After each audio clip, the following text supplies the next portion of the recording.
Emmet, fella. Look here. Stand by. One for C-Lab, two for Draw Eagle, three for Wolverine to round out the trio. In this episode, everybody dies. Broadcasting live from inside the Power Band, this is The Blah. In this episode, everybody dies. I'm your host, Kevin, along with my intrepid companions. Ben. That's not my name. What? Say my name. His head in a jar, he go. Yeah. Head in a jar, he go. And Chad. Yep.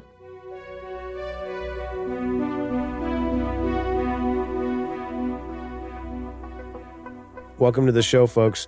This week we're talking about the 80s classic Chevy Chase movie, Fletch. Also starring George Wendt, Tim Matheson, Joe Don Baker, da-da, da-da, da-da. Let's get into it with some high level.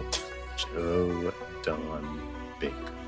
Joe Don, what's, go first, Chad. The meta level is that we killed Emmet Walsh this week by deciding to talk about this movie. That was going to be my opening as well.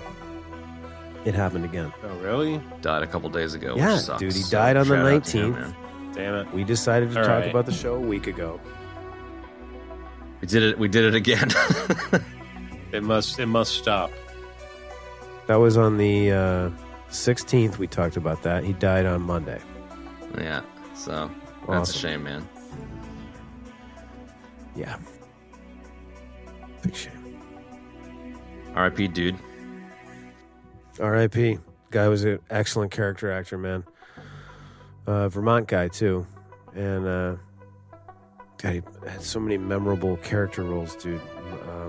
This was one of them for me, and certainly the captain in Blade Runner as well. Yeah, Blade Runner, yeah. Yeah. And Blood Simple as well. Yeah, Blood Simple and Old by a Coen zillion other movies, brothers. and TV shows and shit. It's a legend in my household. Totally. Go ahead, Chad. I just said he's a legend in my household. That's it. No, I know that. Finish your high level, or is that it? Your kids love him. High level. I had never seen this movie before. I thought I had. What? Yeah. Holy shit. It was a lot of fun. Like, it was very, very solidly in the rapscallion douchebag comedy of the 80s, you know, the Bill Murrays, Steve Martin, Chevy Chase, rap anything in a comedy, wisecracking kind of rapper. I didn't, know until afterwards that it's a whole series of books that has kind of some sarcastic, a little bit more hard-boiled detective-y stuff, but I cracked up a few times in this one. It's pretty silly, to be fair, but I could see the appeal for sure. And Very silly. love me some old school Chevy Chase. Like, the dude is just such an asshole, and I love him. I watched a video about people that hate him and why they hate him. It was really appalling, dude. I gotta be honest with you, man. And I've been a huge fan of his. I don't give a shit. Yeah, he is a king-sized tool, apparently, but, whatever. I've been a fan of his forever. I loved him in the 80s, man, and I love this movie. I have seen this movie so many goddamn times, like, I can almost, like, recite it line for line. The music's excellent. It's silly and funny and serious, and it all blends in a really great way. And, it's a legendary movie for me with nostalgia points. I'll leave it at that for now. Over to Benny. Cool. Yeah. I enjoyed this watching of it. It's been quite a while. I notably didn't really laugh out loud much, but found myself, sort of internal chuckling at it's pretty obvious, like, Chevy's doing a lot of ad-lib in this. Some of it's fucking gold, some of it's not so gold. But, that's hard not to find it funny when he's got, like, a wig and fake teeth in and introduces himself as Gordon Liddy. Yeah, it's pretty funny. Totally. It's it's just the like off the cuff. It's sort of like that that like I don't know, I think it was Bud Light or something. It was like the Dr. Galekewitz commercial where like the limo, Mr. dude gets off the plane and the Galekewitz. You mean Mr. Galekewitz? Yes, I am. That's me. I am Dr. Something about that. that kind of like fish out of water, sort of like just rolling with the punches. I don't know. That's good. A lot of nostalgia. The shtick that everyone falls for it is pretty entertaining. And and then just like the like slapsticky pratfally stuff that Chevy does is just gonna say like that, yeah. unparalleled. Like nobody did it like him. No, they didn't. And most notably in this film was the he did a lot of physical comedy, but the thing that jumped out at me was I forgot about was when he goes into Kavanaugh's house and there's nobody there. And he lights up a smoke. The only time we see him smoke in the whole movie is kind of weird. Lights up a smoke and he's kind of casually walking around the house, checking things out. And then when he looks out the kitchen window where the sink is, he turns around and he gets caught in the bowl-shaped light hanging from the ceiling, dude. Mm-hmm. And it's so funny, man, because he's able to do it and make it look real and funny and just, knock the joke out of the park. Like, that's why he's so great at that stuff, They don't really... Really, really good. Maybe I just haven't watched a lot of comedy because I'm probably putting my foot in my mouth, but like they don't really do as much of that kind of pratfally stuff I find nowadays. No. I don't think they do. Maybe because it's tired, too I bad, don't know, dude. but it was funny I shit. don't know, dude. I mean, Michael Richards had a lot of success with it and on Seinfeld in the 90s, Yeah, that's true. That was like major pratfall work. Yeah. Like Peak way beyond pratfall. what Chevy did. Oh my God, dude. Like just the number of entrances he had, forget about everything else. Just the door, like him coming in the door. I love how all he had to do was open a door and an entire crowd full of people would cheer him. Oh my God. But like, he'd like miss the handle. The door would be locked. He'd fucking run into the door. Like, it was like, there's so many different ways he was able to milk that. It was great. It was really, really great. So yeah, no, I don't really see a whole lot of that. I mean, I don't really seek out contemporary comedy. Like, yeah, that's what I'm saying. We had just kind of talked about that a week ago, and I don't know, not really bullish. The current state of society does not allow for certainly the movies that we saw in that we grew up with for 30 years. So there's not a whole lot of that out there. That's for sure. I think the money thing is probably a bigger factor. Like they just don't seem willing to budget comedy movies as much. Like I'm thinking about like it's a bit of a cul-de-sac. We don't need to go super deep into it, but like all the Jonah Hill, what was the Jonah Hill Superbad and all that kind of shit? Like there was a series of kind of a wave of comedy at that time, and then there was like all the like knocked up kind of stuff, but it just kind of tapered off. It just seems like they can't get them made anymore. And I would say it's less cultural and more financial. You have to make a fucking Uber franchise or some dumb shit nowadays. Because there's tons of stand-up now, but not as much of the actual films. Right. Yeah. They're out there. I'm not like prepared with like a list right now or anything. Yeah. They exist. You just don't. I don't know. They're not as promoted. I don't think. Yeah, maybe. There's also a larger amount of shit out there, so it's a bigger pond to wade through as well. That's it. I've definitely seen some surprisingly funny comedies in like the past 5 years. I've also seen some stinkers too. It just depends. Yeah. Right. Like what? But it's always like that. Like I said, I'm not like. Yeah, you don't have a list. But did you say one a second ago? Sneakers 2 or something? No, I didn't say that. Oh, okay, I misheard you. I think, yeah, like Kev said, I just haven't been seeking them out. I'm sure they're there. I mean, I suppose the inverse of what I'm saying is that they were throwing money at everything. It's just, there's just so much stuff that you maybe just, like you said, Benny, it's not as promoted. But I feel like this one just firmly sits in that era, like the golden era of, initial SNL kind of comedies. 100%. And I really enjoyed that it's mystery / detective-y instead of like, I have a fucking giant nose movie or whatever. You know, like there was some pretty weird excuses of script making for, you know, like Roxanne or, you know, which is based on Cyrano de Bergerac, I presume, and shit like that. Like at least having a bit of a detective one was pretty good. Have you guys read any of the books or anything? Are you familiar with any of that stuff? No, I'm not. And I want to be now that, you know, like I could not rent, you can't rent the John Hamm one. It's only available to buy, at least in the venues that I was looking. I think you can rent it on Apple TV, but I don't have Apple TV. So I was really curious to watch that. I'm kind of curious about the books now. I think it's like a really good property. And I'd like to explore it more. I don't really know a whole lot beyond that. You know, I didn't find out until years later that the stories are based on a series of, you know, sort of detective, private investigator novels. So, yeah. I don't think the novels are comedic at all, as far as I understand it. Yeah, that's sort of sounded like. Straightforward. It sounded like he's sarcastic, but not. It's not overly comedic. I don't think they're super dark. But... Well, Chevy's sarcastic. Yeah, but he's silly.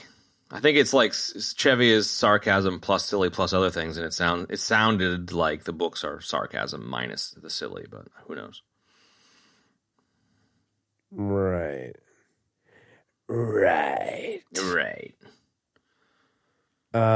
Sure. Yeah, so no, I don't really know a whole lot about them. I would like to find out more and do a little bit. Yeah, I've never seen the second one, let alone the John Hamm one. Like there's another Chevy one, which I presume you guys have probably seen. Oh yeah. 100%, man. Yeah. I mean, this is easily a yearly or a couple times a year watch for me. I love this movie. Yeah, right. Man. You know, I can't say it's the same about the second one. I've seen it a bunch. I haven't seen it as much, you know. Yeah. I didn't think it was as good as the first one, but I may feel differently if I watched it now. You know, I don't know. This one's just this kind of going back to what you said a minute ago, Chad. Like this movie's kind of special because it's a detective story. It's not like so many of these other comedic premises that we see. You know, I mean, or maybe it is. I have no idea. But I like it because it's different. It's just it's got a little bit of this and a little bit of that, and it seems to all work well, you know, like him being cynically silly and funny in the movie works for the film, you know what I mean? But at the same time, it's a very real sort of mystery thriller, you know, and it's very entertaining, man. And like, we were constantly quoting this movie when I was a kid, you know what I mean? It's super quotable. It's pretty quotable. Yeah. Yeah.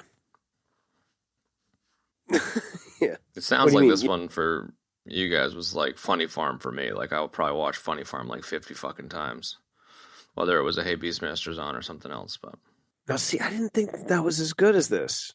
I'm not saying it's great, but I'm way more familiar with it. Yeah, right on. Like, this is pretty solid as both a comedy and an actual movie. Like if you remove the comedy and had fucking, I don't know, like somebody else in it and played it hard boiled, it still would be a decent flick, you know? Yeah. But the secret spice of the comedy definitely makes it very Dragnet-y. Or that's what we watched, right? The Tom Hanks one with old mate. Yeah. Like, it's just fun. It was nice to watch a fun movie, I think, is like an 11sies of my high level. It was just nice to watch something fun. Old mate. Yep. Yeah. So what else, man? It was nice to see 12-year-old Gina Davis. I really didn't expect that. Right? I love Gina Davis. Yeah, she's great. She's really funny in this too, man. She's so young and she's so funny, dude. I just like how she's just kind of like cohort and his lackey a little bit, you know. Yeah, sidekick, sure. Yeah, it's cool. I like her. Another example of putting on the comfortable 80s cast. You know, there's so many recognizable faces and seeing them all young again. There's definitely, even I've never seen the movie, but there was some nostalgia for the age of the actors. I was just like, oh, I love all these people. Yeah, for sure. I mean, at this point, it's weird, you know, like Ben's sort of comment about Space Friends a couple years ago. Yeah. You know, really resonates, but like it's not just the Space Friends, man. It's like these other people too. It's like you grow up watching these movies, man, throughout the course of your life, and it's like it just becomes part of your I don't know what, paradigm maybe. You know what I mean? It's like, Sure. it'd just be weird if they weren't there, And now a lot of them are dying, and it's a bummer, man, Yeah. Like Walsh and some of these other people. Chad's Yeah, it's a huge grandfather, Emmet Walsh. Yeah, not me. No, he's your grandfather. Yeah, exactly. The esteemed Uncle Emmet. Emmet Walsh. I mean, the uncle. Yeah, Emmet, uncle's good. He's my Grandpa meth head Emmet. uncle. He actually died of a meth overdose. Dude, don't say that. No, he didn't. Did he really? No. No. Yes, his heart literally exploded out of his chest. Yeah, he couldn't do it. He was doing too much meth. 80-year-old meth head. Hey, man, Okay. weirder shit has happened, right? Yep. Yeah, so I get that comment, and it's cool to see. Oh, yeah, look how young he was. It's like when I look in the mirror, or I look at an old picture, I'm like, Yeah. look how young I was. It's crazy. It is, man. It really is. So, yeah, very cool to see Gina Davis in it, I could make a case. I wish she had more in it, but Totally. she was pretty. Yes. She was pretty green, right, Ben? And this is like one of the. I think this is like one of the first things she did. Yeah, man. This and The Fly. I looked it up. The This Fly is the was like second- a big. Second feature film Go. for her. I was curious if it was her big debut, but it's her second feature film, and her debut was in Tootsie. So I don't know how big her piece was in Tootsie, but that was a big flick. Well, it couldn't have been big because I didn't even know that. Yeah, And that's maybe an it was old, just a tiny and that's a little very role. popular movie. The big thing I remember her being in, like in the '80s, was The Fly. That was Which like, was the a first year thing. after this, I guess. So right around There you this go. time. And then obviously Beetlejuice, which for me Beetlejuice is like the big Ooh, yeah. recognizable one for me. Mm-hmm. And then you got all the other Wow, stuff. She was on Knight Rider? Holy shit. Everybody was on Knight Rider. It's funny. It's funny now. Like I mentioned that I was watching Monk, and now going through Monk, seeing all of these actors who we now consider gods. I mean, they were still very popular then because Monk was like '90s, 2000s. Yeah. It's crazy seeing all these people, like Amy Sedaris, man, who was in No doubt. Mando.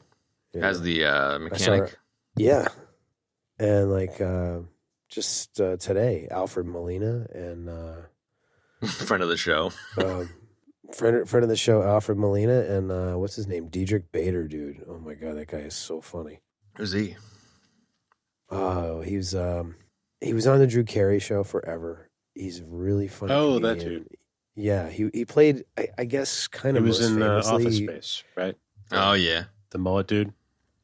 He played the neighbor. Watch out for your cornhole, dude. I love that guy. But he was always yelling through the wall because the walls were so thin. He's like, "Hey, Peter, man, the breast exam's on," like that kind of thing.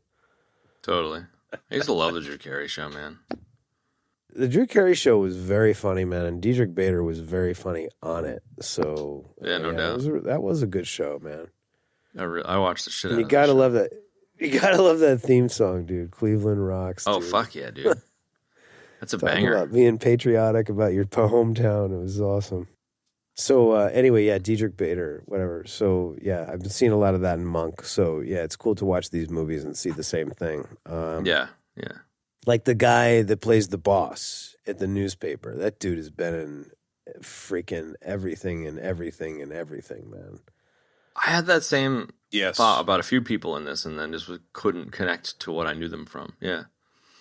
Yeah. I can't remember that actor's name. Saved my life right now. I'll Richard probably look him up Libertine, about it looks like. Is that what it Libertine? is? Yeah, I've definitely seen that dude in a bunch of stuff. Oh my god! Yeah. I just saw him in an episode of Monk the other day. Speaking of which, There you go. Oh shit! it was nice to yeah. see Colonel So, Sanders from Spaceballs for a moment. What? Yeah, oh, the lawyer. dude. Yeah. See, but that's the thing though. A lot of these actors, they're always the character from this movie to me. Yeah. Like this is Oh, where I okay. saw like every time I see that guy, Colonel Sanders, I'm always like, oh, it's Arnold T. Pants from Fletch. Like that's the guy. That's who he is to me. Yeah, right. Just like that bearded guy is always Fletch's boss every time I see a Sure. Like I'm watching a monk, and I'm like, oh, it's Fletch's boss. Cool, man. Except, of course, George Wendt, who Yeah. everybody should know as Norm. Norm. Everybody knows his name. Always Norm. Always Norm. Yeah, Richard Libertini. That's the guy's name. Yes. Love me some Norm. What about Tim Matheson? I feel like he was the guy that I was like, I know him from something that wasn't this, and couldn't pick it. He was very recognizable. If you're me and Ben, it was Animal House. Yeah. For me, it was Animal House. Like, unequivocally, he was Otter from That's Animal probably House. it, because I've seen that a million times, but I don't. It's been so long, I don't really remember it. I gotta say, he's always been Alan Stanwyck to me, because I think I saw this before Animal House. Sure.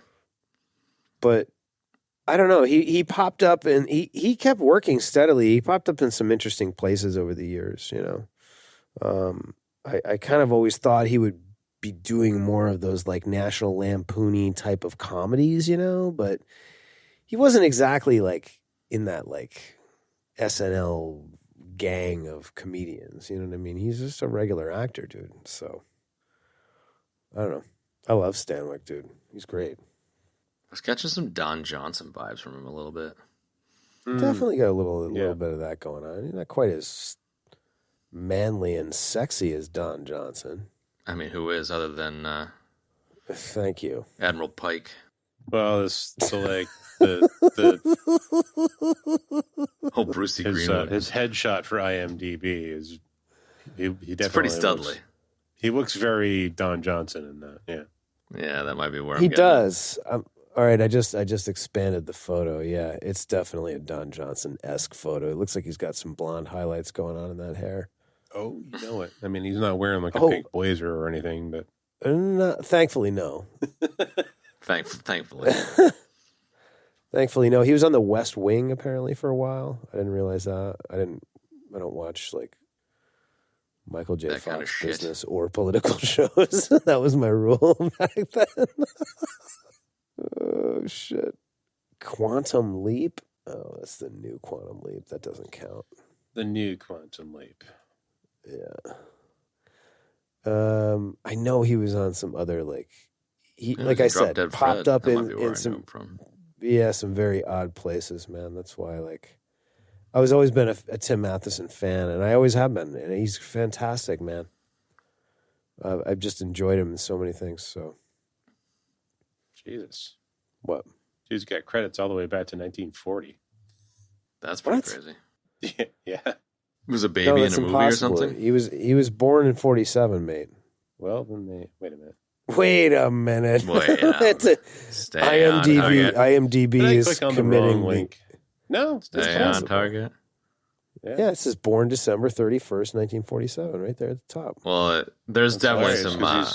There is a Fantasia 1940. Because he's credited as narrator of Fantasia. Right. That's clearly an error. I mean, I was gonna say his he goes back really far, because I started seeing the 60s pop up, 1963, 1962, and then all the way back to 1940. I'm like, wait, what? Wait a minute. Was he a baby or something? Like, what the fuck's going on? Mary-Kate and Ashley Olsen. Yeah. He was on fucking Leave It to Beaver and My Three Sons. Was he really? That's crazy. Fucking Johnny Quest. I saw that too. Johnny Quest was John. I just passed that. It was fucking Johnny OG Quest Space Ghost, dude. Holy shit. Yeah, what the hell was it though? Dude, Space Ghost is Johnny. the best. It looks like a Johnny Quest movie that came out in '95 called Johnny Quest versus the Cyber Insects. No, he was in Digging Deep. 1964. What, are you gonna tell me Johnny Quest? What are you gonna tell me? He's fucking Haji now, bro? Yeah. It says Johnny Quest, voice as Tim Matheson. Wow. Get the fuck out of here, dude. That just blows my mind. You just blew my mind. 26 episodes. You blew my mind with your extensive nerdery. Yeah, no, he was the voice of Johnny Quest. That's a pretty sick resume. He was fucking sweet, Rusty Venture, dude. I love that, man. I love it. That's what I know him from. Anyway, yeah, he's got a very, very deep roster of stuff that he's done, man. He's a fantastic talent. He only had like fucking a day's work in this one. He did not have a lot. They really stretched it out because he's seemingly in so much in the movie, and he's very memorable in the movie too, man. You know, his proposal's so bizarre in the beginning, you know, you're just like, whoa, intrigued, you know? Yeah. Well, not. I mean, you know, it's like he just didn't know who he was making the proposal to. He was It's a very fucking Rube Goldberg idea. Totally, dude. Wait, which part? The whole thing whole of fucking hiring thing, an man. investigator? No, Yeah, I know, but Every single thing. I mean, you could start with... you look like you're about my size. Right? Okay. I always love that. You know, it occurred to me when I was in bed with your wife. Some excellent dialogue in this movie. There's some great lines. Go ahead, sorry. Well, I just found the opening of Fletch on the beach. He was the least believable junkie I've ever fucking seen in my life, and I really got a kick out of it, you know? He's just kind of like schlubbing around the beach. All these dudes are like super fucking cracked out and stuff, and he's just like, "Oh, hey, have you thought about sorting your life out? I'm a junkie too." Yeah. It's like, okay, dude. Right. He's like the fucking narc Jehovah's Witness hanging out on the beach trying Totally, to convert totally. junkies or something. Totally. No, he's kind of like the beach guidance counselor. Right? Totally, man. He's Have totally you thought like about your future? He reminds me of the Buscemi, "How you doing, fellow kids?" You know, he's like, "Hey, fellow junkies." Yeah, right. It's like, nah, man. Hey, gang, have you thought about your future, Gummy? Because there's a lot of great programs out there. It's pretty good, dude. Yeah. You can just start there, and it only gets funnier in terms of how ridiculously Rube Goldberg it is. For all the Rube Goldbergness of it, I feel like it's a really well written, well done adaptation. I don't know what the books are like, but I think the story is good, man. You know, it's like it fits with the 80s times. Like, it fits perfectly. Yeah, but it's pretty funny. But like, it is, and I mean, to me, the movie holds up. Like, I watched the movie. Sure. I know you've only seen it one time. I've never seen it. It held up just fine. Right? Like, you watch, we've watched more contemporary films that came out, you know, maybe 15 years ago, and they don't hold up at all. You know, this is just like solid as, man, you know, it's good. Totally. Yeah. I mean, it's funny, it's cohesive. It had been quite a bit of time, and I was like, what the fuck is going on for a little while, you know, for like a third of the movie or something. And then like things started to cohere. Cohese, I like that. I like that too. I was like, I don't know, like Cochise was in my head. Yeah, I was totally like, it's got a Cochise thing. Another EVDism was like born. Thinking about like fallen skies, and anyways, yeah, like it was a little confusing at first, and then it sort of like started to like really come together. Yeah, man, like a fine souffle. I don't know, like the rug in the middle of Lebowski's room. It's kind of janky though. Like the story is a little janky at first. I think it's like, why is he on a beach? What's going on? Why is he spends 3 weeks on a beach, like not getting anywhere. Like, okay, making friends with a bunch of junkies, but not getting anywhere, and then randomly gets taken to this rich guy's house. You know, I love it. Well, that's right. Yeah, I guess it's kind of janky. I don't know. This is the kind of thing where, like, you know, it's a fiction story in the classic sense of fiction. So I'm not even trying to compare it to reality in any kind of way to disappoint myself in the future. You know what I mean? Like, and plus I saw it so damn long ago. It's like, no, it's fine, man. I think just my brain was trying to like turn it into like 10 other Chevy Chase movies at the same time, and failing utterly to pay attention to what was actually happening. Yes. I think that was the problem more than anything. Sure. I gotcha. Some serious Chevyisms going on.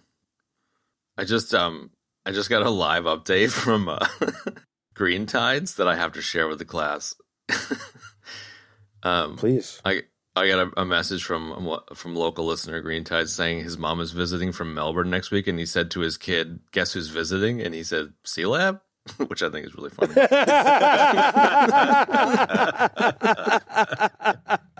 It's fucking so good. Love it. We just went and got a pint a couple weeks ago. I could totally see how this devolves into Chevy. The Chevy show, you're just enjoying the Chevyisms, I think, or at least I was, because it's like, yeah, okay, it's like reasonably well written, and yeah, okay, it's got a reasonable story, and yeah, okay, it's Chevy doing a whole bunch of ad lib, and some of it hit and some of it doesn't, but like it's the whole thing, like you said, it's the whole thing that kind of comes together in its own jambalaya a bit, and you're like, okay, I'm on board, this is fun, Sure. but it's pretty fucking all over the place, Yeah. Sure. I guess. I mean, I don't know. I'm not a good person to ask that to. I've seen this too many times. Like I've seen this literally over 100 times. Like you're like me in the Dune movie. Yeah. It's kind of yeah. It's just I don't know. The lore of no Fletch. answer. The lore of Fletch, I know it well. I don't. It's all ball bearings. It's all ball bearings. Yeah, it's all Dude, that was a great scene, man. The whole movie, one of you guys touched on this a little while ago. The whole movie is just peppered with these, like Ben, I think you said off the cuff, but it's like, it's so off the cuff. It's so terribly off the cuff, right? And somewhere in that terribleness is what makes it funny. You know what I mean? Because he comes up with the most ridiculous, like Poon was really funny, and that's always been funny to me. When he goes to meet with the Boyd Aviation guy. But like, Harry S. Truman, G. Gordon Liddy, like John all these names. Tolstoy.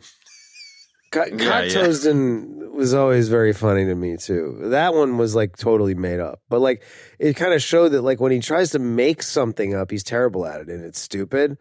Or like just utterly ridiculous. But then like he just uses all these like popular names and people are like, okay, oh yeah, whatever. Okay. Yeah. Except for Marvin, who's like, I was a fan of Harry S. Truman. He's a good man. I like that one though. I would like to hope that one was ad libbed, but it was great. Yeah, I would like to hope it was ad libbed too. I was really speaking more to Fletch ad libbing. Yeah, like when he's. Oh no, yeah, but I mean, obviously, right. His acting cohorts had to roll with it, so that's it. Yeah, exactly. It makes me wonder if it was written that way or if he added that. I could see the presidential one being like he just ad libbed it and then the scene cut and they're like, let's do it again, and then you talk about how you like the president. They kind of maybe workshop something there, Mm-hmm. And then they used the ad lib. They just did another cut, a couple of cuts. It was an ad lib. It didn't go anywhere, and then they kind of workshopped a bit of a thing. Sure. Because I do tend to agree that they probably are almost all ad libbed. Like the fucking Rosen one, Dr. Rosen Penis and Rosen. Oh my god, Dr. Rosen Penis. I mean, yeah, but dude, there's like 4 in a row. Yeah. He's like he keeps like the combination with the pratfall. It's like. It's me, Dr. Rosen. It's me, Dr. Like Rosen. Dropping the chart, and he's got the right. He's got the stethoscope on, like in his ears, and yeah. Can you collate this for me? Yeah. Penis.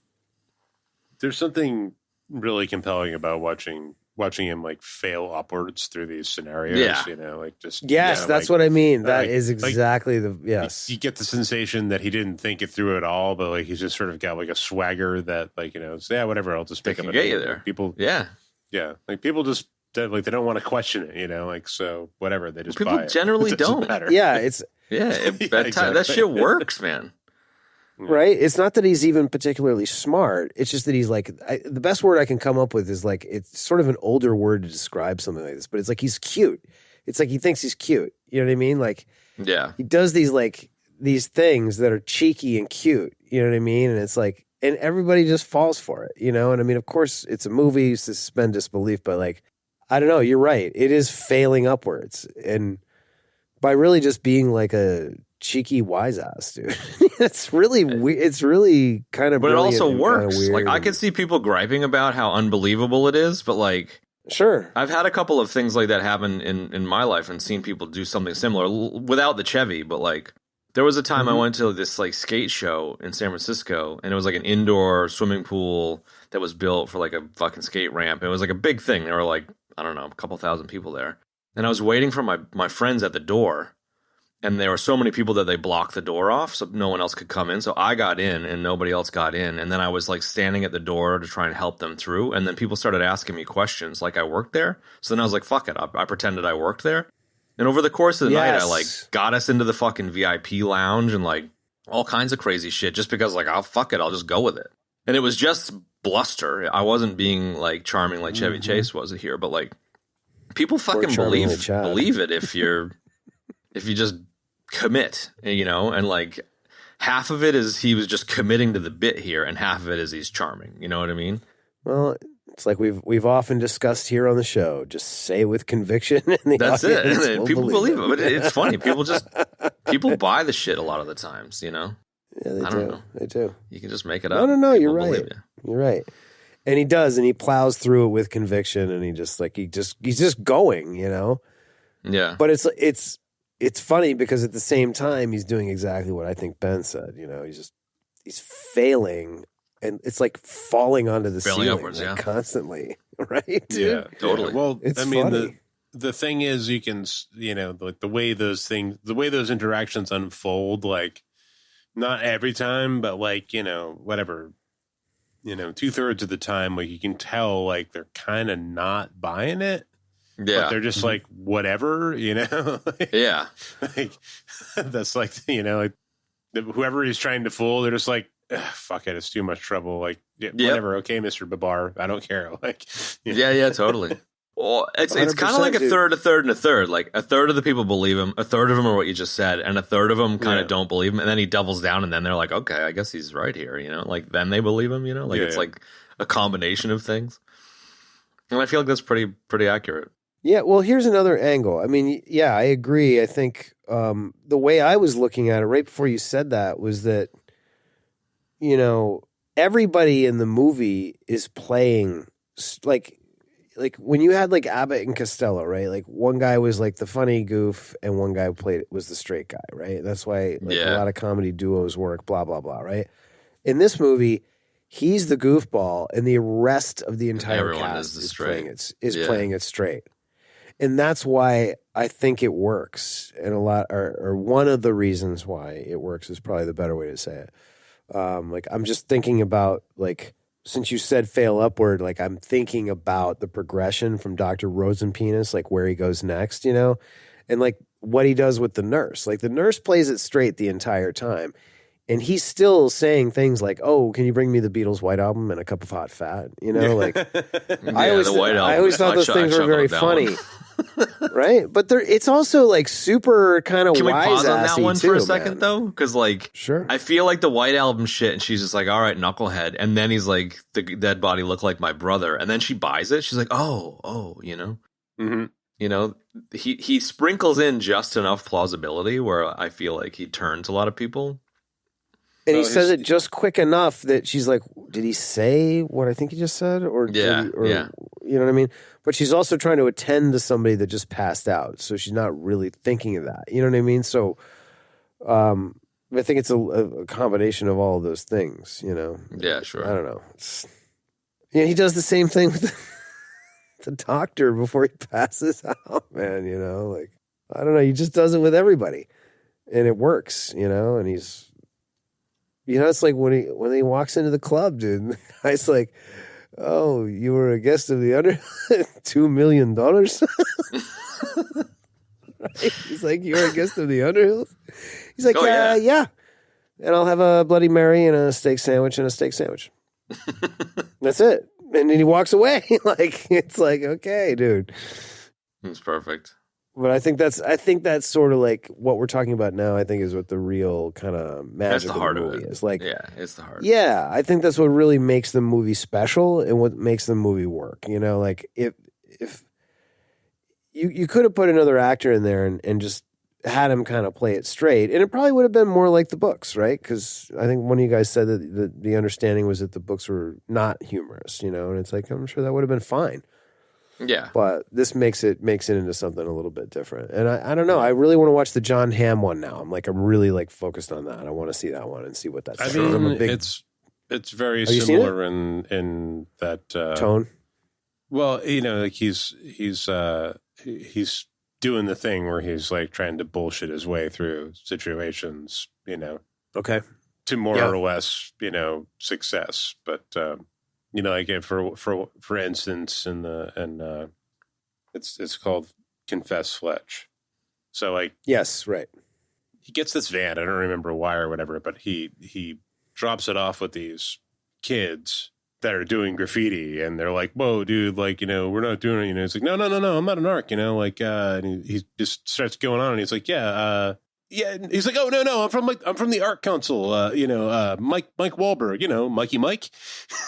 And they're just like looking at him like, yeah, I guess. I don't know. And it's like, okay. I feel like John Hamm. Just go ahead and take the van and just, do whatever you want to do with it. Like, and then, we'll put it on display, and they're just like, oh, okay, dude, sure, That's funny. See, that's funny. And that's very like Fletch. Like that's same type of joke that Chevy Chase would do in the original 2 movies, right? Yeah. Yeah, exactly. And to your comment, Chad, yes, I think John Hamm is perfect because he knows how to be funny and he can do a variety of different roles. He's great. He's not anywhere near as silly as these guys, but like I could see it. It would probably fit better being less Chevy Chase, hardcore. But it works. Yeah. It works pretty well, in my opinion. Yeah. I feel like it would work better in today in the modern era, just because like generally things aren't as silly as they were back with the Chevy Chase, Steve Martin kind of era. Like I don't know, maybe it would be good, but I like that they're toning it. It sounds like they're toning it down a bit, and I could get on board with that. It's pretty silly, but that's not to the level of the bombastic, sort of playing it off the cuff, improvised level of this, but it's definitely pretty silly. Like nothing against Chevy Chase here, but I could totally see Steve Martin or like Bill Murray doing this. It probably wouldn't be as good, but I could see it, Strangely enough, they were not even ever considered. Yeah, which I could, they have a similar. It would be very different. I'm not gonna like lie that they would do as good a job, but like I could see it. 100%. And you know what? The writer of the books apparently had like a fairly weighty casting say of who would play Fletch. And oh, really? He was the one that approved Chevy Chase. Yeah. Yeah, right. Which is a cool nugget. He convinced Chevy Chase to do it. Oh, cool. Is that how it went? I believe so, yeah. I didn't know that. It's like the perfect vehicle for him. Like Chevy was on board and then they decided not to do it or something, and he was going to do something else, and then I'm pretty sure it was like the author of the books that like convinced him to do it. Wow, that's on the Funny Farm tip. Like this is more Chevy Chase than Funny Farm. Like this is a really great vehicle for him. Yeah, well, it really is. I agree with you. Yeah, and I read I read on Let's Make Nuggets Not Fun Again that that little chuckle you just did just made me feel so good, dude, because there's no I really think that's vowels in that acronym. There's only one at the end, so it's like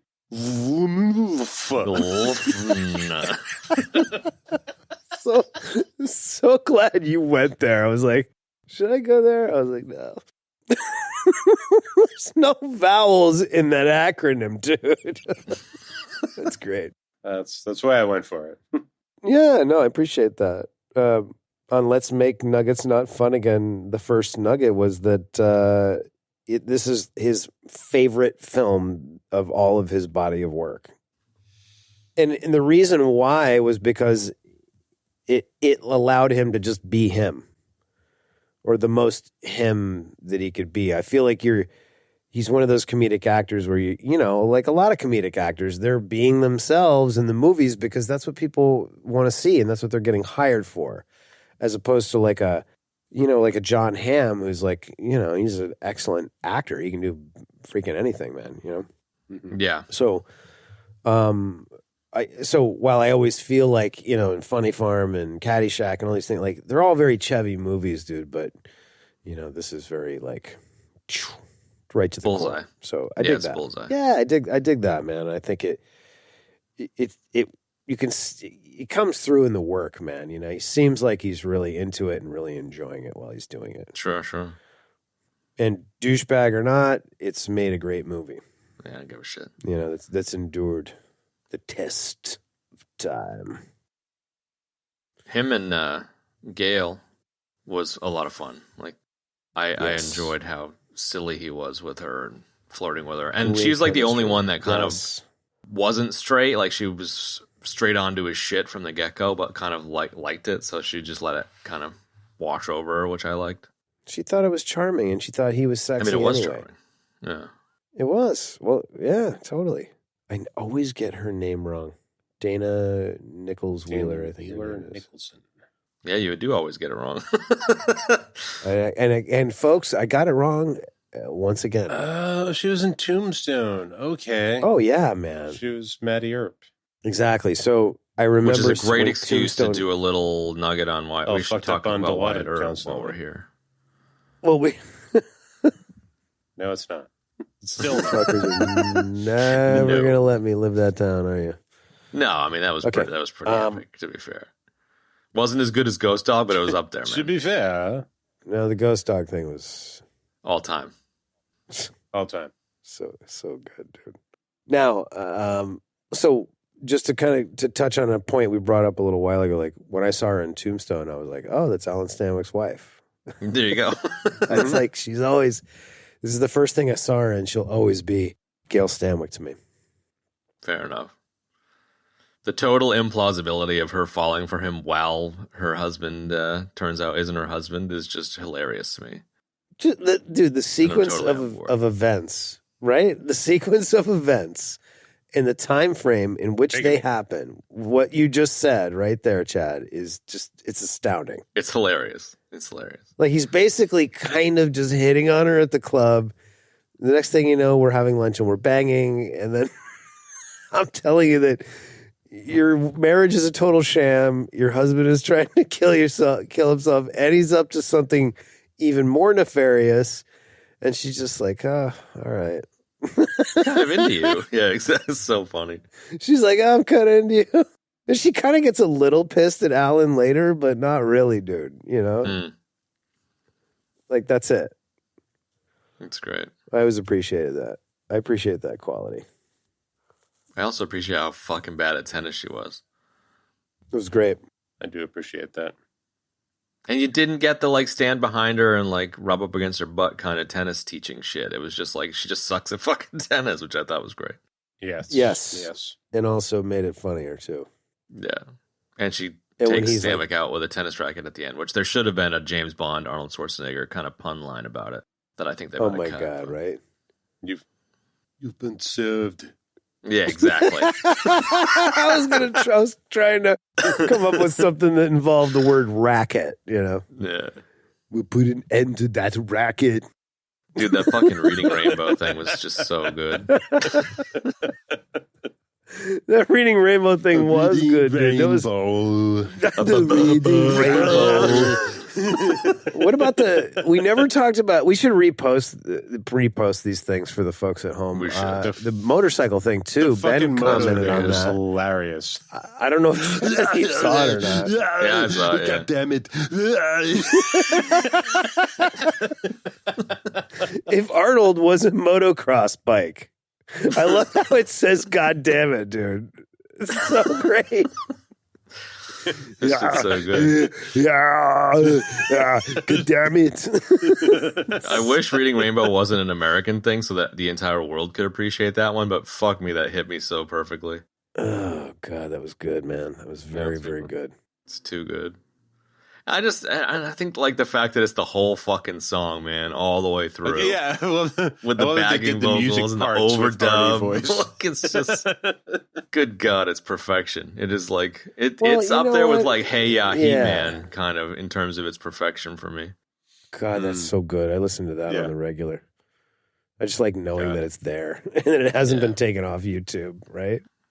But like the you know, I think there's something about like people like committing like that. Like I really appreciate that. Just it's like the you didn't just make you didn't make just like a 10-second Reading Rainbow spoof and that's it. Like you committed and made the whole thing. Yeah. Now you're a legend. Overdubbed it, had that shit going. Thank you. You know, that's where nerdery goes from like just nerdery Take to a look. shit. It's in our book. Reading Rainbow. Can lift anything. Take a look. It's in a book. Reading Rainbow. Reading Anywhere. Reading Rainbow. Reading Rainbow.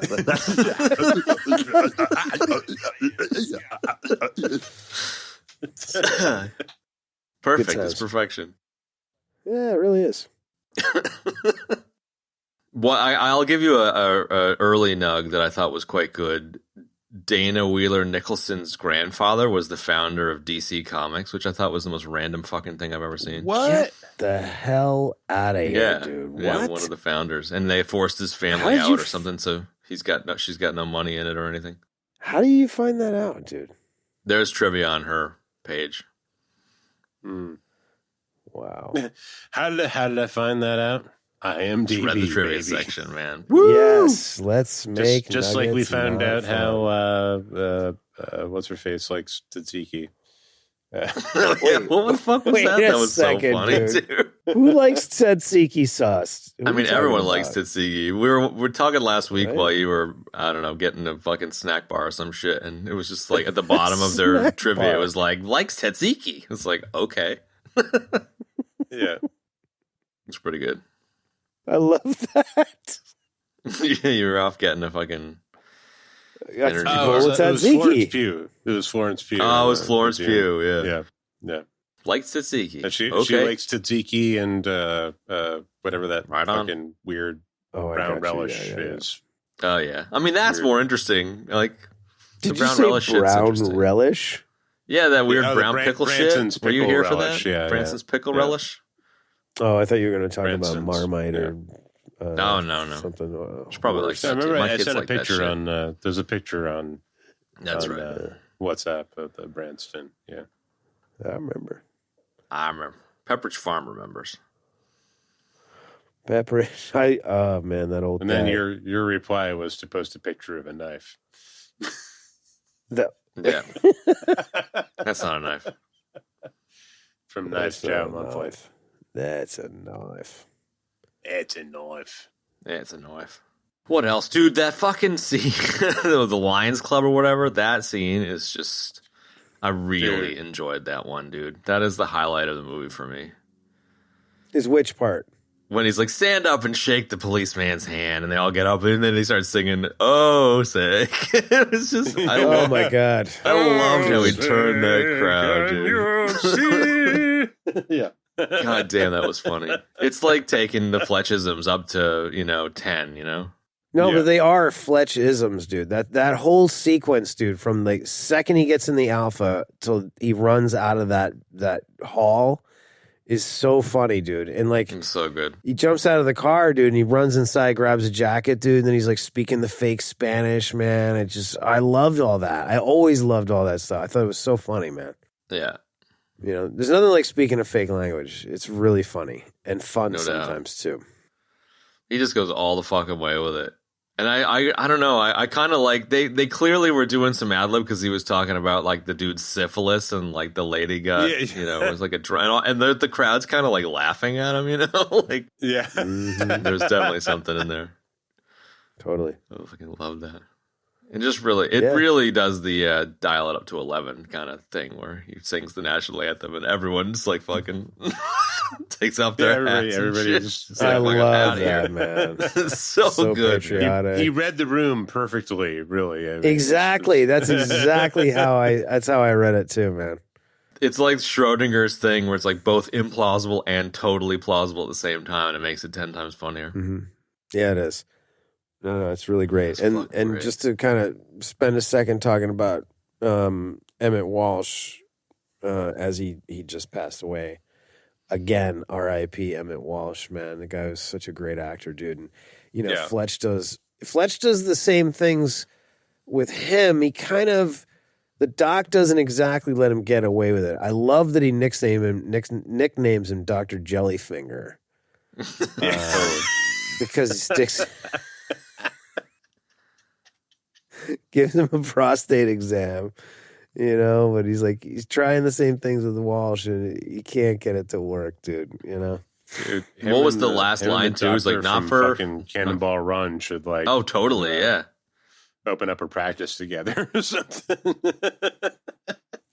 Wait, the creepy doctor from the ambulance, Cannonball Run, and this guy? Yeah, the cross-eyed dude. Totally, man. Right? And what was the last line? It was like, not for not looking or whatever. Like that was a fucking great little quip at the end there. Mm-hmm. Yes. Like, oh, you're fine. Like that, yeah. You looked everywhere. And again, the name that he uses, Babar. Arnold Babar. Yeah. Who doesn't Isn't know? that a children's book with an elephant? Yes. Everybody knows that. You know what I mean? Like, that's the thing is that he picks these names that everybody knows, dude. You know what I mean? Like Babar, however you want to pronounce it. That's Babar. Who didn't know who that was? Funny. That's fucking great. Really funny, man. What else? Dude. I don't know if we're nuggeting or bits and bobbing here, but yeah, a little bit of everything. His basketball apartment and his fucking basketball fantasy dream obsession. where like dude with the afro, like Kareem Abdul-Jabbar is like doing the interview and he's like, yeah, we just couldn't have done it without Fletch, and like and he comes out and he's like got the afro and they're like Fletch 6'4", 6'9" with afro, like. That whole fucking thing is so ridiculous. Like it's so funny though, man. I love all of his disguises. Like, and that wasn't really a disguise, but I mean, it kind of is, but it's a dream sequence thing. You know what I mean? I like the inclusion that he's like a huge basketball fan and like he totally. Has, like, and to that end, Ben, like his apartment's kind of a dump, and then the wall that has the two cardboard cutouts of Kareem and Larry. Yeah. They're kind of coming off the wall. They're set on the wall, but not like flat on the wall.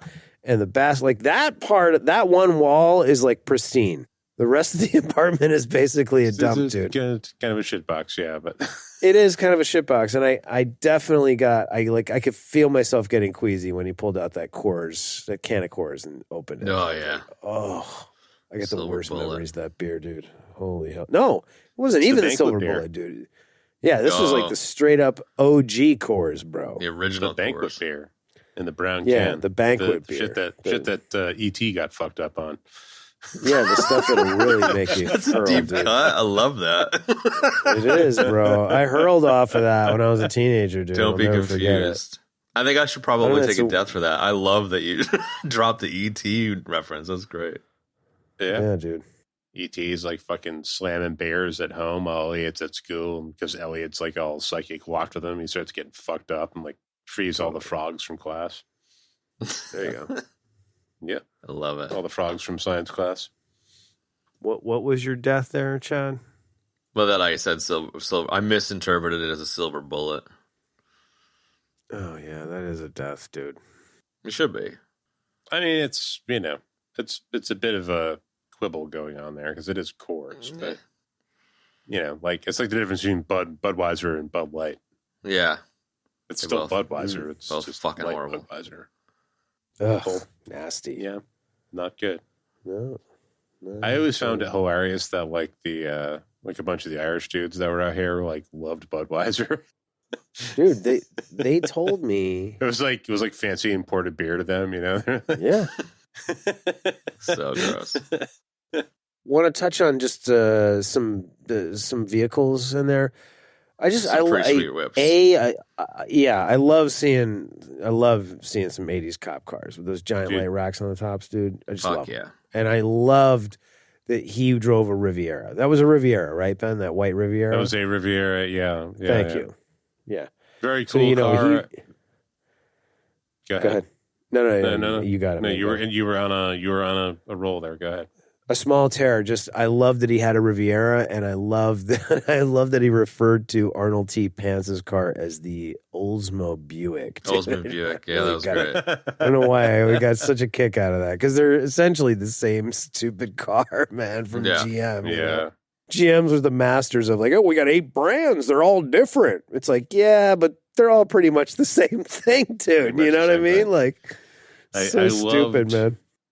I loved his shitbox rental cars. Like he had definitely had yes. a Tempo when he went to the junkyard. First time, yep, he had the Tempo in Utah. And then I don't know, he had I don't think a K car, but it wasn't a K car, but it was it was like old, same the same frame. Like same there were frame, 10 different cars exactly. made on that same body, GM products or whatever. I don't know what it was, but it was atrocious looking. I was racking my brain trying to figure out what it was, and I think I just figured it out as you were just talking. I believe it's the much rarer Citation sedan. Whoa. Right? He's pulling on all the stops over here, man. Yeah, this is a deep cut, but I know Benny's feeling me, bro. Because that Citation was a sort of like a mid-size-ish wagon. It had a pretty wide footprint. And if you put a sedan back on that thing, boom, K-car, bitch. Bada bing.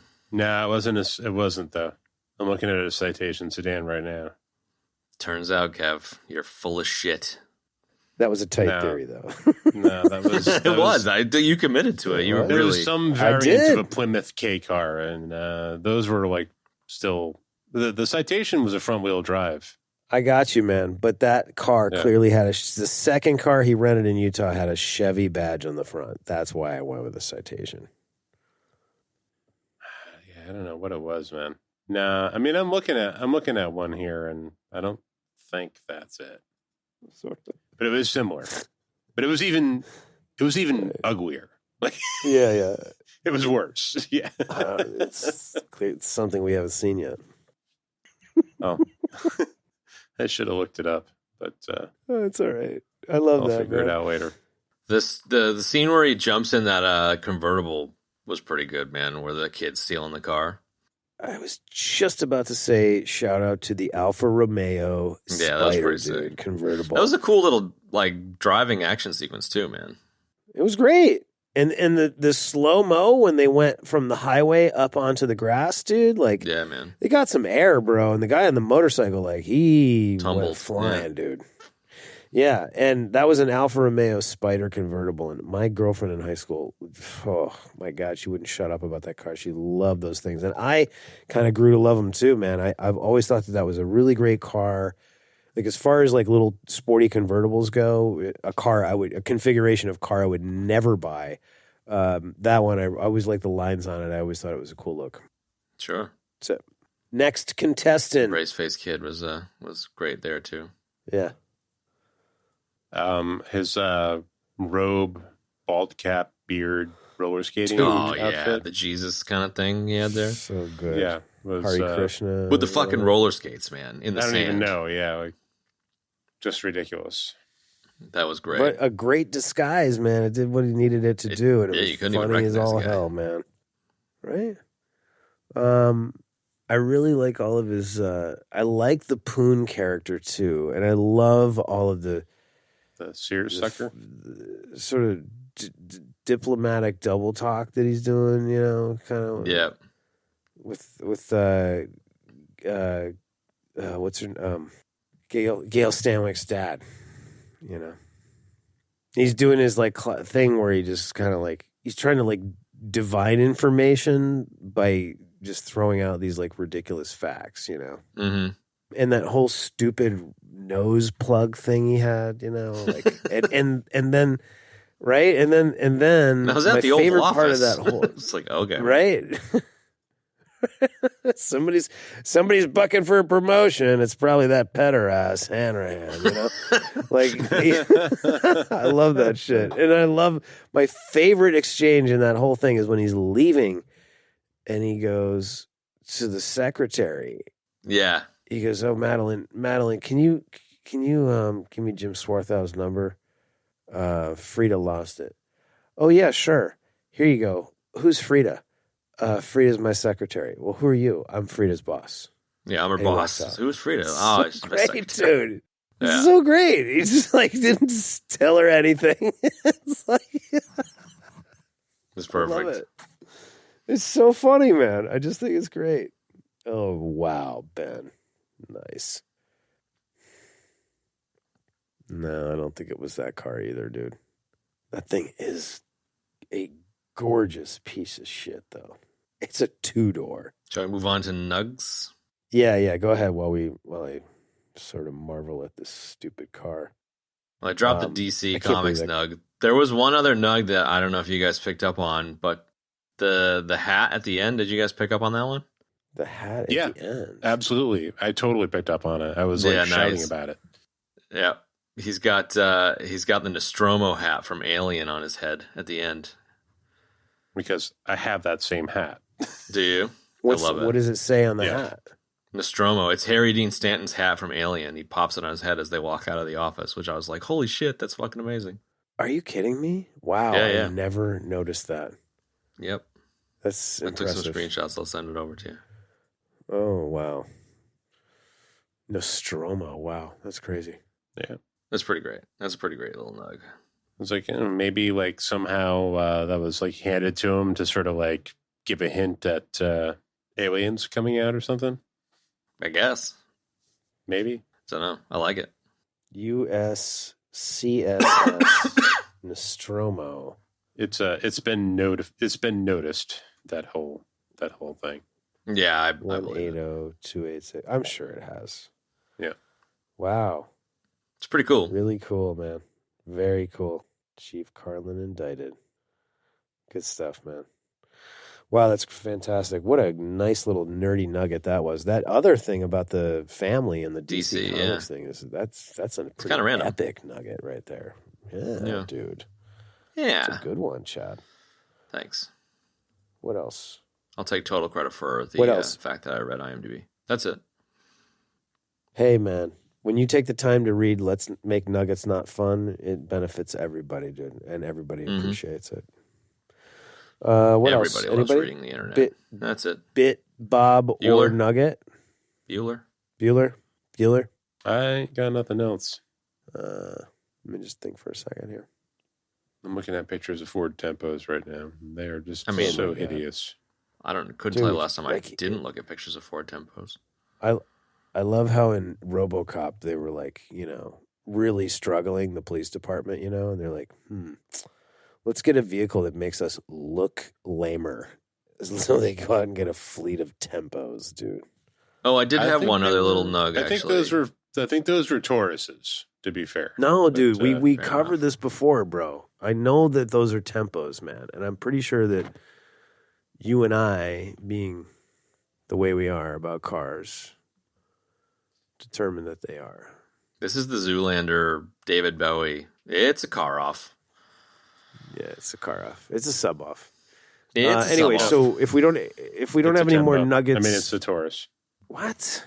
Yeah. Okay. All right. Check your facts, man. That's it. I did end up having one little nugget here. The chief, Joe Don Another. Baker, Yeah. was the Mystery Science Theater guys took the piss out of him so hard from one of his old movies that he said Mitchell. if he ever saw them, he would fucking kill them, which I thought was great. Wow. Yeah. Mitchell, what, Ben? No, the movie was Mitchell. I've never seen it. Oh, gotcha. But I Where love it. Joe Don Baker plays like a detective or something, and yeah, it's hilarious. Yeah, I bet. I love Mystery I've Science watched it. Theater, man. Yeah. Yeah, this was right around the time that Living Daylights came out, which was a Bond movie that had Joe Don Baker. He's in a couple of Bond villain. So, Goldeneye. Yeah, he is. Best Well, he plays a 64 game. ally as well in a couple of them. Yeah. Yeah. Also, just really quickly, because we kind of started on this last week, I have to mention the music for this. So, Dude, yeah. this, Fucking theme. the music for this movie is so iconic to me. I know this movie isn't as popular as other 80s films, but like this music is so iconic to me. I figured out a way to download the soundtrack or the theme years and years and years ago before it was an easy thing to do on the internet, just so I could have it because it's so great. And in all of its forms throughout the movie, that track is fantastic, man. You know, I was sort of footnoting in my head a section of the film when he goes into Sally Ann Kavanaugh's place in Utah, and it's, you know, it's that same tune, but it's slowed down and kind of drawn out. It's very, very cool, dude. And I didn't realize until this watching that it was Harold Faltermeyer, who famously brought us Axel F. So I'm not really Dude, no shit. surprised at That's all. so fucking funny. I was literally just thinking just then. I was like, it has the level of iconic flavor that Beverly Hills Cop does. That's fucking crazy. What's amazing to me is that I never realized that it was Harold Faltermeyer up until That's it. like, literally today. That's it. Yeah, and I'm not It's surprised. super iconic sounding. Yeah. It is, and it's so good, and it really, really works well. It's just a great composition, and it accents this story in this film really, really well. And I just thought it was worth mentioning. That's all. Yeah, totally. Benny, I know you're a fan of that. You got anything you want to say on that? The tunes. Scenes. Yeah, I don't know. This is like one of my favorite 80s theme songs for sure. Like the main track, you know that one. Yeah. Totally, man. You guys were fucking singing it last week. Yeah, I don't know. I have a suspicion it's like this like Oberheim synthesizer, kind of funky doohickey, and yeah, it's dope. Super iconic. It kind of has just that little bit of yacht rock kind of vibe going on too, just a teeny bit in there. Yeah, absolutely. Yeah. Chad, this was in the age of yacht rock. No doubt. I could totally see Michael McDonald coming on and just rocking out on that. It's also got a similar sound profile wise. It's very similar to Why Can't This Be Love by Van Halen. It's like got the same, almost the same synth sound, like a very similar synth sound anyway. Wow. I like it. It was very iconic. I had never heard it before, and it was immediately iconic. Yep. Let's move on to deaths. We only have one. And my Coors, my Coors death. Yeah, Chad mistook the Silver fucking bullet OG death. Coors for the silver bullet. That's a death. It's a werewolf death. And that's it. And then since I'm the only one rating the show now, or no, wait, we kind of reworked all that nonsense last week. Maybe we should just do no What did we ratings end up with this week? How about no rating? Just go watch the movie if you want. I'm totally fine with that. Sure. Can you handle it there, C-Lab? I can handle it, dude. Because you gotta. Honestly, I was you just gotta like, have that. I'm getting tired of looking at this and be like, oh, it's definitely better than this movie, but not as good. I don't give a shit. It's a Stallone's 5. Every movie from now on will be a Stallone's 5. Chad, what are we doing next week? Next week we're doing 1917. Yes, I love that movie. Awesome. It's pretty fucking solid. So there you have it, folks. Thanks for joining us for Fletch. Hope you enjoyed the conversation. And we'll see you next week. So long for now. See ya. Bye. And that's going to wrap up this week's episode, folks. If you'd like to check out the show notes for this episode, you can do so in your podcast app of choice or at our website, abd.fm/episodes/248. And as always, we'd like to take a minute and thank everybody for listening to the show and supporting the show in the various different ways that you do. We really appreciate it. And for those of you that are new to the show, the ways that you can do that, you can support us directly on Patreon. You can rate us, review us on iTunes, Spotify, wherever you get your podcasts. And you can also tell people about the show. Word of mouth is incredibly powerful, and we certainly do appreciate it, so thank you. If anybody would like to join us on social media, you can do so on Instagram. We use the handle @EBD Podcast, and that's it. Join in on the fun. Thanks for joining us for Fletch. We'll see you next week. So long for now, folks. One for C-Lab, two for Troy, three for Wolverine to round out the trio in this episode. Everybody dies.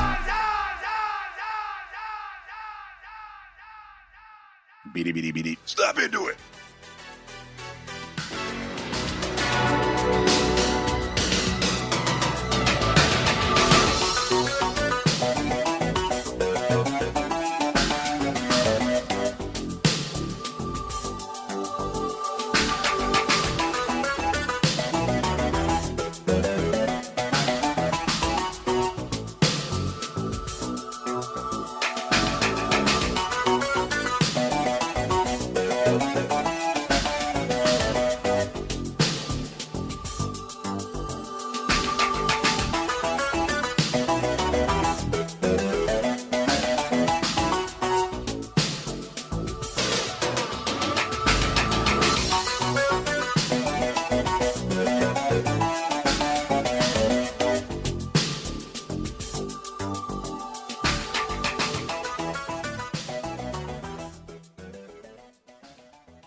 Yeah, and in other positive news, Ben, I finally fired up that Hot Wheels Unleashed game that I bought on the cheap like months and months ago, right? And I was like, oh, let me check this thing out, man, this morning, and holy shit, dude.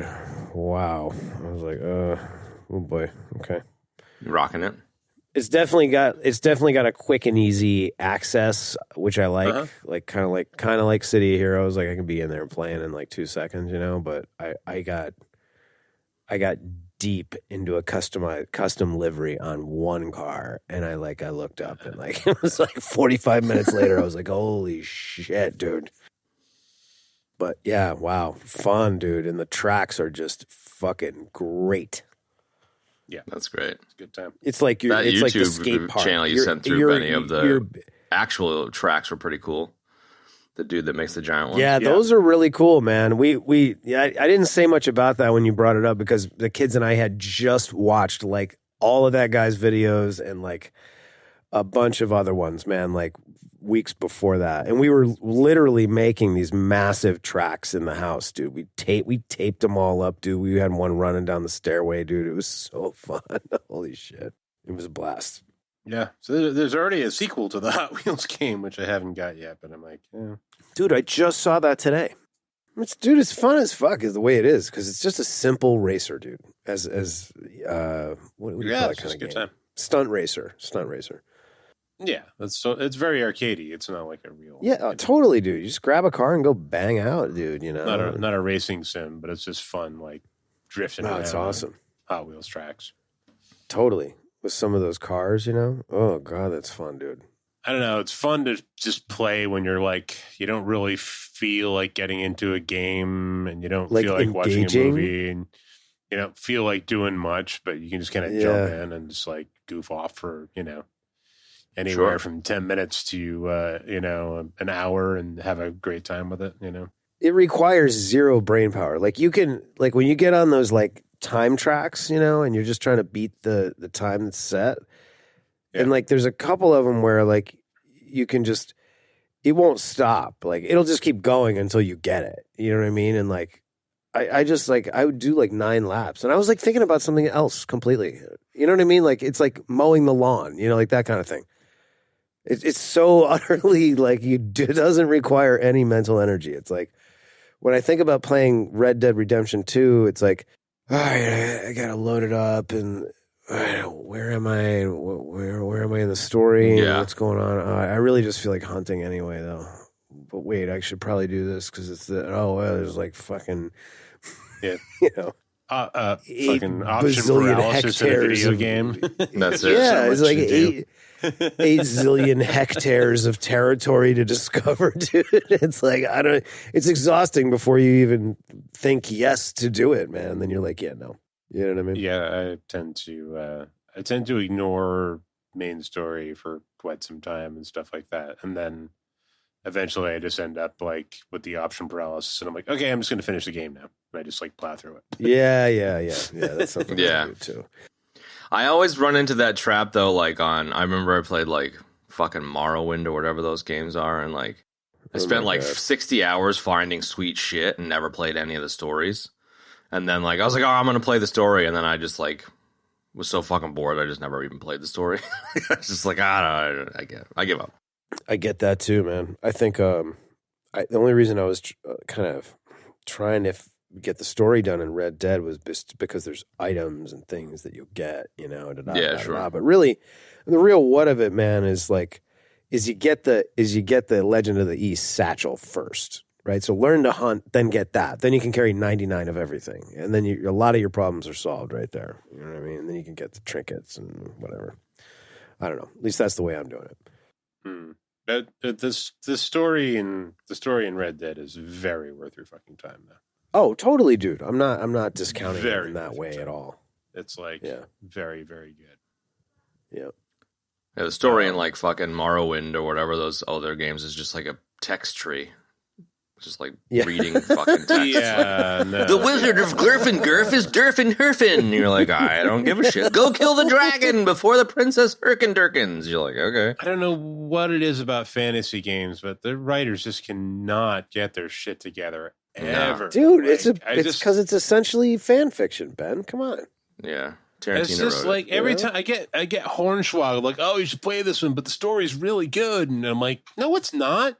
This sucks. Like this. Let me guess. The Dark Elf stole some shit from the Thieves Guild. Fucking who gives a fuck? Fucking shit. It's just the same fucking recycled shit every fucking time. Like I just start tuning out. Like within 5 minutes of like the dialogue, like somebody talking about, the wizard of fucking blah blah blah, blah blah blah blah blah blah blah blah. Oh, you must. Turns out you're the chosen one. You must find the blessing of the Zafara to blah blah blah with the and it's like, oh my god, like fucking seriously, like How many times can you suck Tolkien's dick? I mean, I just don't. Oh my god! Let's Before it talk falls about off. that, dude. I just don't know how many times you can do that. Dude, but people fucking love it. They love it so much. It's an immeasurable and innumerable amount. It's an immeasurable task, and it is an innumerable amount, Ben. It is never. It's like Tolkien's dick. It literally is not. It's just infinite. There's like it's like in every dimension and like across multi-dimensional dick. Can you imagine it? It'd be funny to do like that would be a great segment to put in our movie. I have this like whole movie about us, and I've been cooking up in my head for a while, and writing or outlining in my head, and like that would be a great segment, dude. Is that we get somehow into a situation where we're crossing into different dimensions, and we land in the Tolkien dimension, and everybody's waiting in line to suck. Everyone's Tolkien's a dick. All the characters are just everybody is a dick, penises. And they're waiting in line to suck Tolkien's dick. But it turns out it's like a hive. It's a hive penis. It's actually billions of penises, but they're all connected to the mother penis or the father penis of Tolkien's penis. Again, what I said at the beginning. Yeah, I like it. Yeah, I was going for something more like the little cocksucking comment, and then dig. Just go all the way. You're like an excavator. I'm going to excavate 100 more meters out.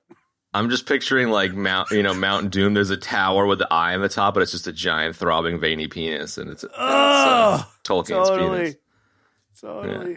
You guys are being really literal about this. That was more like like Tolkien's dick is like the Q dot technology from the Quantum Thief. It's just there to be sucked like anywhere you look, like any world you're in, whether whether you're in like the simulation or the real world, or like whether you're on another planet, or whether you're like in another branch of the multiverse, or it's like just Tolkien's dick is just like just across time and space.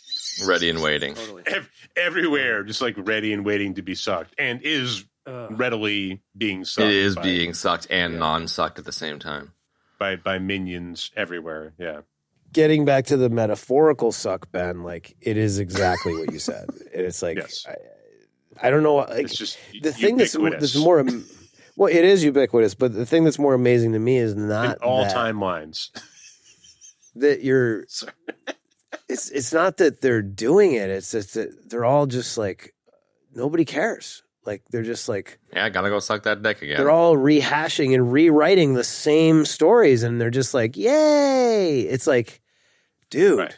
come on. I was going to say it's the opposite of nobody cares. It's like everybody is just just waiting with bated breath for the next like regurgitation of the same fucking shit.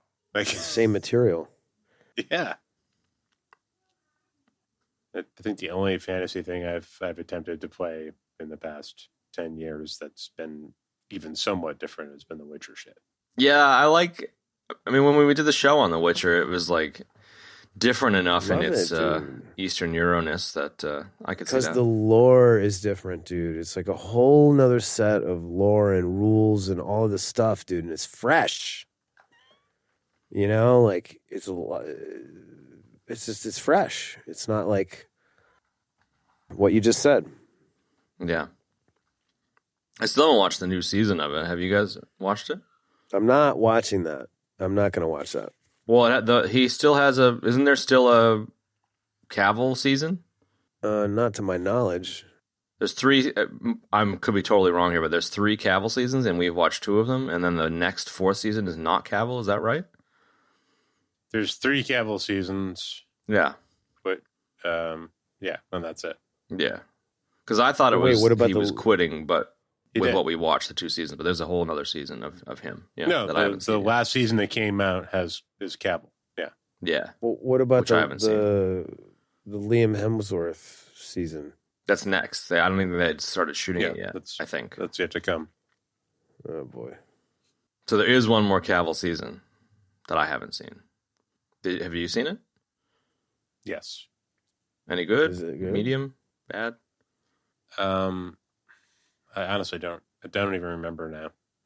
Well, that means it's probably medium. I feel like it had moments, but ultimately, like I was frustrated with some things. It was pretty short. Was that? Which maybe what makes it was it was relatively short. It ended, I think, kind of just like open ended, and they broke up the season into like 2 chunks for some reason. And it was such a long span of time between the 2 chunks that I'd almost forgotten what happened in the first half. So it was just kind of a poor release. Whole lot Right. of nothing. There, yeah, it was. I don't know. Season 2 was the first one was the guy with the boar sort of guy, right? I think Yeah. it was the very first one. Yeah. Oh yeah. Yeah. And then they traveled to the keep, the lair of the Jesus Christ, the keep of the witches. And then they all have like a Witcher party, and they have a beer. Yeah, and they have the Ninja Academy shit where a blondie girl jumps around like a ninja for a bit. Yeah, it's like the Witcher version of the Danger Room. Totally. Yeah. Oh, blah blah blah. All right, yeah, I'll watch it and see what's up. Before it gets too late, Mm-hmm.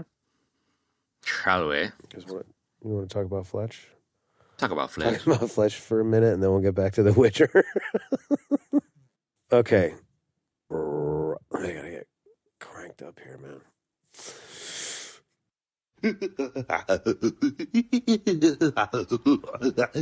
Butterfly in the sky. I can go twice as high. Take a look. It's in a book. Reading rainbow. I can go anywhere. Florence to know and ways to grow. A reading rainbow. I can lift anything. Take a look. It's in a book. A reading rainbow. Reading rainbow. A reading rainbow. Reading rainbow. Reading rainbow.